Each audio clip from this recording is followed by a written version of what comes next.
Ron Paul in 30 years purchased you guys. You guys in 1 year purchased today a major historic change in the Republican Party. You bought this today. And we have the evidence, it's the crown jewels. For the last several weeks, we have been aware of the nefarious schemes that the Republican Party enacted today.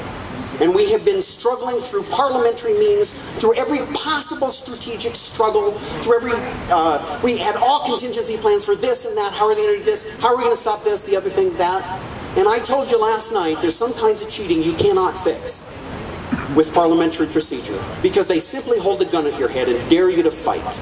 And that's why they had 39 sergeants in arms. That's why they hired security. That's why they had guards running all over everywhere, and a fascist regime, because they knew the things they were doing to us really demanded that we punch them in the nose. And I want to thank you for your discipline to stay the course. It was not in vain.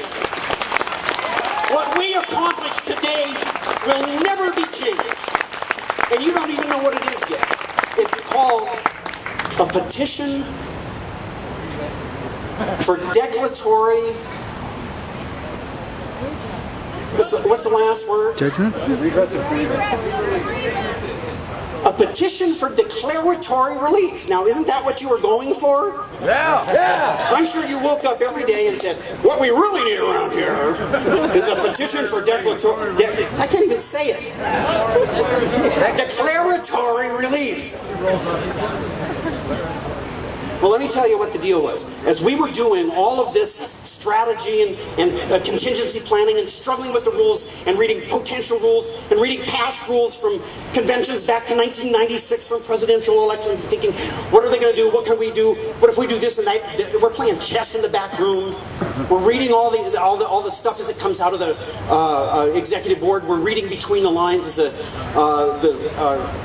GOP makes all of its curious twists and turns and hints, and then we have a letter from Luke Esser that goes out declaring the executive board in absolute violation of Washington state law, the convention rules established for this convention, and the national convention says we're going to have Soviet-style elections. They didn't put it all into the rules today, but referred it. The people out here had no idea what they were voting for. They had simply blinded their eyes, turned their back on the Jews, and marched behind the Fuhrer. And that's no less than exactly what that was. They had no idea what they were putting in, and they were desperate to keep us from telling anybody what they were doing. But what they did was a crime. And we're going to get them for it. Yeah. Let them have it. For all this time, we have known that what they were attempting to do was illegal. It's a violation of Washington state law. It's conspiracy. Okay. All right. What they put into effect were laws that took away the rights guaranteed by our national party to elect our delegation. That's right, they did. We had instead a Soviet-style election. No one could be on the ballot for the allocated delegates that wasn't chosen by outside parties with whom the party had no ability to elect. Our national rules say we get to elect our delegates. But when someone else chooses your nominees, did we see that ballot? No. The guy was speaking on it. He was right out here. He said, Soviet-style, you heard that speech. He had the ballot right. Do you have it right with you? Yeah. The one ballot. We had one thing. We had an election and one person was on the ballot today. Right. But you know, when the party, when the Politburo gets, there it is. One name. And it wasn't the only place. It doesn't matter if there's two, if the party dictates who these people are. That's true. Okay, this violated the national rules. I'm telling you, we could have walked every Ron Paul person out of that room, and I don't think the people left would have voted for this. This is obvious fraud. And it's against the national rules. How did they accomplish that? Well, the way they accomplished that was they dictated from the executive board. They sent out a letter to everybody in the party, and they said, the executive board has determined that we're going, to implement the existing rule, we're going to do this and that and the other thing. Once again, because they invented new rules after September 15th, 2007, they were violating national rules. But that's not the big one. It was the fact that they were dictating rules on how this convention would proceed from the state, the authority of the state committee, or the ostensible authority of the state committee, and that's explicitly against Washington state law. But we could have stopped them before they tried it. We could have gone to court and stopped them before they tried it, but they were cagey. They never actually said they were implementing this rule. They implied it.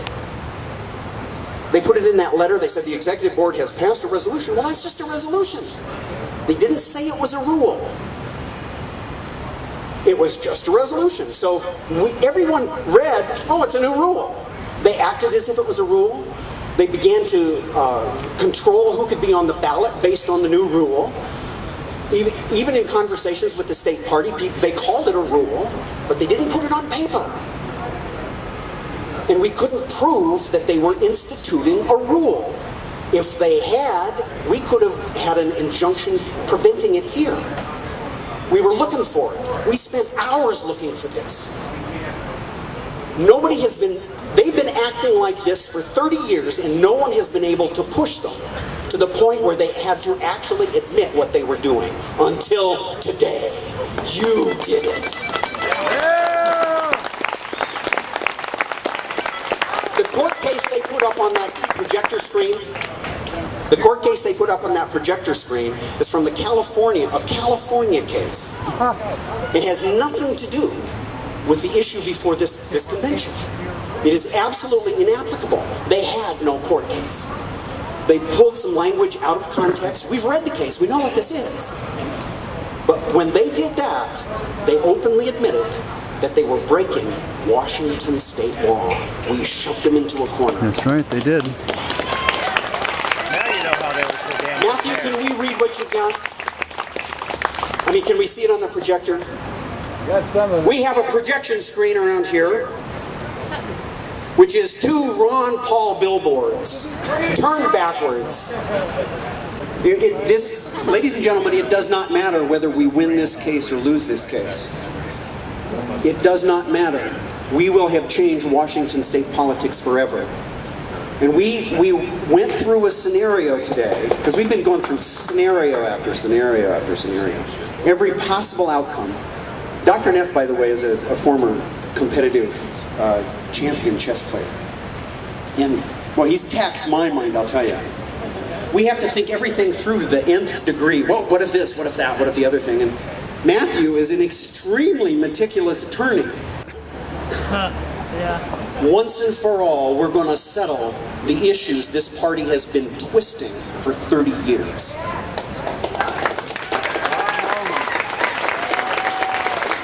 The world awaits a generation that is undeterred by social convention, that is not psychologically disarmed, that's willing to ignore immobile leadership. Will you be that generation?